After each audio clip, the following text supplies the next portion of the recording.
Look, I know our friendship has been off the rails lately, but I'm here because I want to fix it. I'm trying to fix it, and I can't fix it. Smackdown opened up with Bianca Belair returning home to Tennessee discussing losing at WrestleMania and her injury, until she's interrupted by Naomi, who says, "I've sent you messages and tried to call you to fix this friendship." Then she says she let herself into Bianca's home and started going through her photos where Bianca looked so happy. It reminded Naomi of how they were when they were champions together. But Bianca responds by saying this: I said I was done with you. I meant what I said. And if you ever come near my family again, I promise you what you did to Jade will be nothing compared to what I can do to you. I also have to point out, Naomi is absolutely killing it this year. In this segment, the emotional range in her voice as she delivered the promo, the real tears, I couldn't believe it.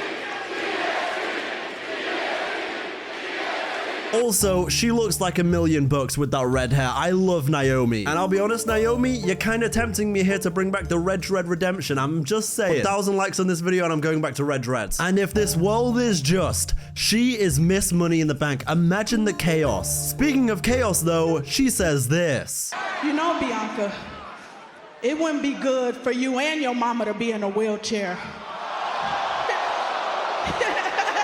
That evil laugh. She is absolutely psychotic. Please give me more. But just as she says, I'd hate for something bad to happen to you right now, Jade Cargill comes out and takes out Naomi. Then Nia Jax comes out, also looking like $1,000,000 ahead of the Money in the Bank qualifier between her, Naomi, and Jade. This was a millionaire segment. The promo and the way the home crowd loved Bianca. The heel range of Naomi is something you just can't look away from, and Jade, wow, she is really coming along as a star. Comes in fresher to try to take advantage against Jade. And hey, shout out to Jade Cargill hitting the Winds of Change right in front of Wade Barrett. Then Jade Cargill catching a second win here, nice. I also love how even through her change, Naomi is still wearing the Glow Air Forces. This was a really strong Money in the Bank qualifier, which eventually sees Naomi picking up the win with a roll-up on Nia Jax. Not a position you want to be in. Oh! Superplex powerbomb, looking to get shoulders down, and she does.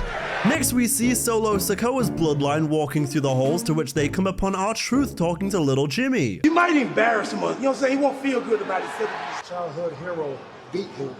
Now he's talking to little ghosts. Then R-Truth, hilarious as always, meets JC Mateo. Is this your son, dog? Do you mind if I take your husky son to the ring and teach him a lesson? Boy, y'all big boned it. He's right. Them Samoans are big boned. Let's keep it 100. Y'all can go ahead and have y'all fun. I got my own business to take care of.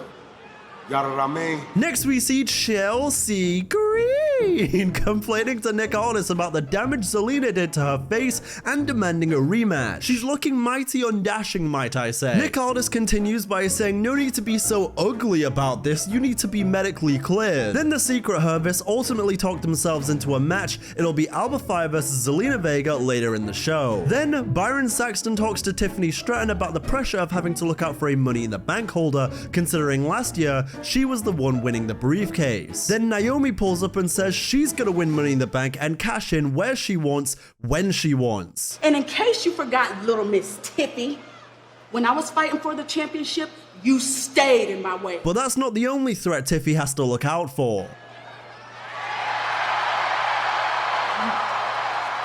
I wouldn't be too worried about her winning Money in the Bank. I would be worried about me. In the last couple weeks or so, Alexa Bliss has really started to lean back into being Little Miss Bliss circa 2018. And so two things. First of all, absolutely love it. I've been waiting for this, as you all know. Second of all, it makes me think she may be winning Money in the Bank, but I don't know. I want to say either her or Naomi for me, but then also you've got Giulia and Roxanne Perez. It's a toss-up right now. Then it was time for JC Mateo against R-Truth. And by the way, JC's theme song is awesome. But this is essentially another showcase for JC, who overcomes R-Truth's Cena-style moveset to pick up the win with a Tour of the Islands. Tour of the Islands!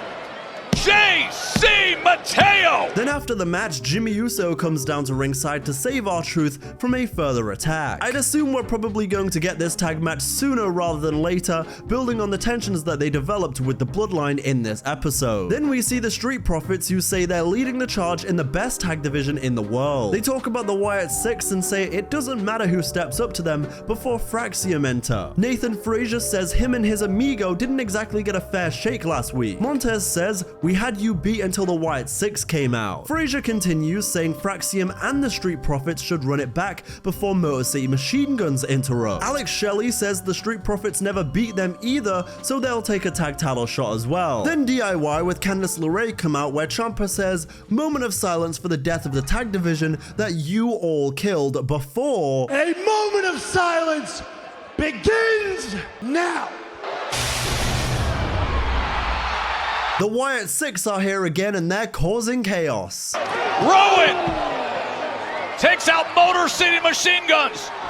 Loomis off the top rope. And they continue to lay out everybody as Nikki takes out Candice at ringside too. Six. Sister Abigail, howdy delivers. I'm enjoying the Wyatt Six on Smackdown. I know it's only been a week since they came back, but I'm just saying, I'ma let them cook. I wasn't huge on their first run, but this could be something special, we'll see. Next, it was time for Rey Fenix and a debuting on Smackdown Javon Evans against Legado del Fantasma, with the North American champion Ethan Page watching on at ringside. To step it up too. They want to take back control of the world of Lucha. Whoa, that boy bouncing Lana. The springboard. This match proved to be a tremendous showcase of everything Javon Evans can do. But it was also great to see Garza and Berto getting some shine, eventually picking up the win. Cool, calm, and collected though. And the impressive moveset of Los Garza continues. Championship in 8 days. It's a fatal four-way match. Javon Evans, who's in there right now, But Javon Evans fights back with an impressive moveset of his own. And it's gonna fly! Whoa! Oh my!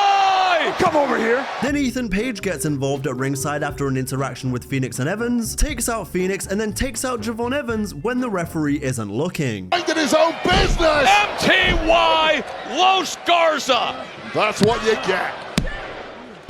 Absolutely tremendous tag team match, and it's nice to see them going in a direction that is somewhat unpredictable with a match like this. I expected this to be more of a predictable showcase where Javon and Phoenix pick up the win before worlds collide, but it was really well booked, and like I said, I love Garza and Berto. Both these men should be doing so much more, and it was so wonderful to see them actually win. We won't stop.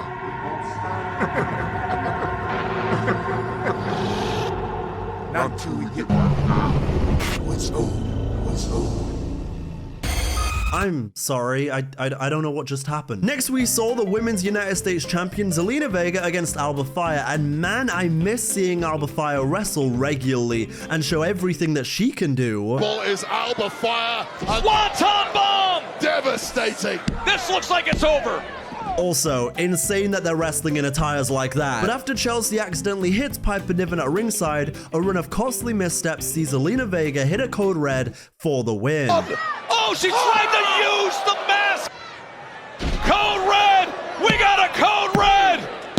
She did it again! Her and Roxanne have been doing that move for a while, but I feel like one of you has to get a new finisher. And in all honesty, I think Roxanne does it better. Next, we see a backstage segment with Miz and Mello, where Miz essentially tries to take credit for Mello and says, we are going to win Money in the Bank, until Mello lays down the law. What brought me to the dance is my talent. It's the fact that I go out there and I do it better than anybody else does. I put up 40 points on the board on a bad day. I'm him. And I need for you to let me be him. Now, I love when superstars are allowed to cut promos in their native language with subtitles attached, but this Giulia promo where she mainly spoke English was really good too, with an ending line in her own language. I thought it was really effectively done the way they mixed Japanese and English in this promo, and the material itself was really strong. My goal is to be indisputable, but I'm impossible to deny. That women's Money in the Bank match is stacked, and I don't entirely mind so far who wins. The question isn't who's going to let me, it's who's gonna stop me. 止めれるもんなら止めてみな。 I'm more so pulling for Naomi, but Alexa Bliss feels inevitable, and Giulia really feels like the smartest play to help establish her on main roster. And I love you, Rhea Ripley, but if they do a Drew McIntyre where the already established star wins and cashes in on the same night, there will be words. I see you, Zelina.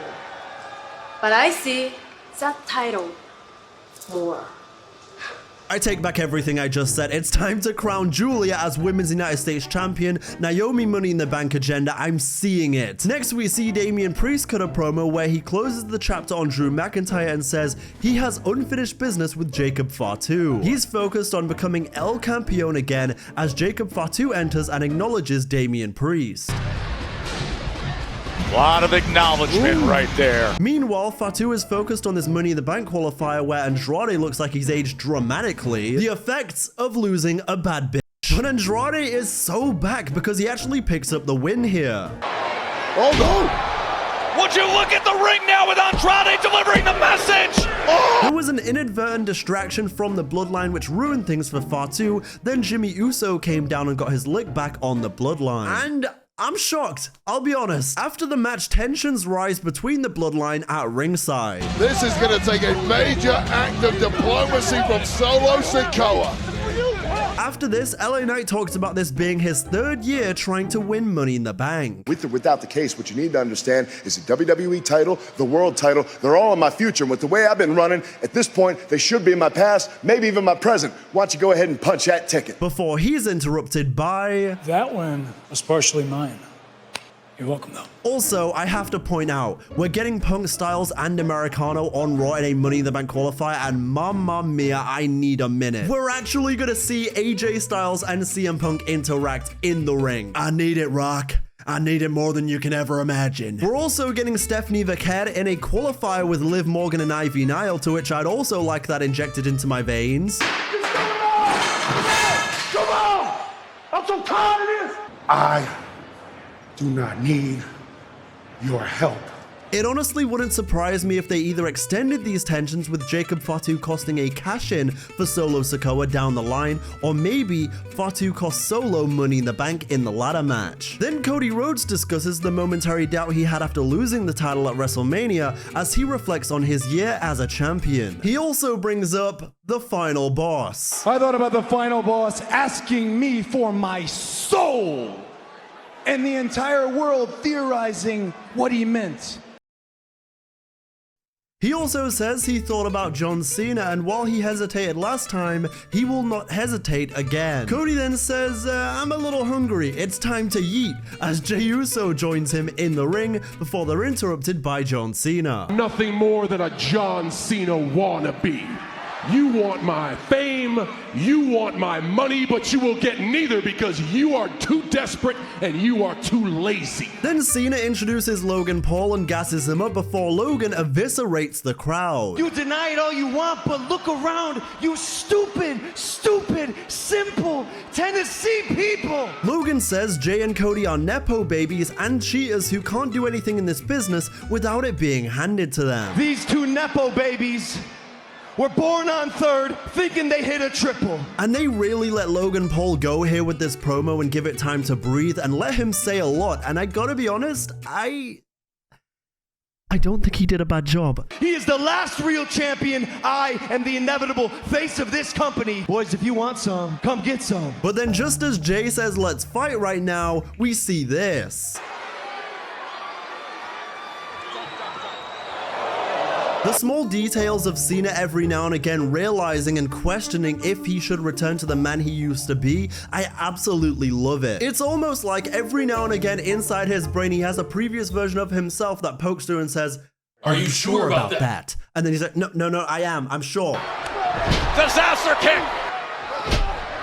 And springboarded in, oh, some memories! Cody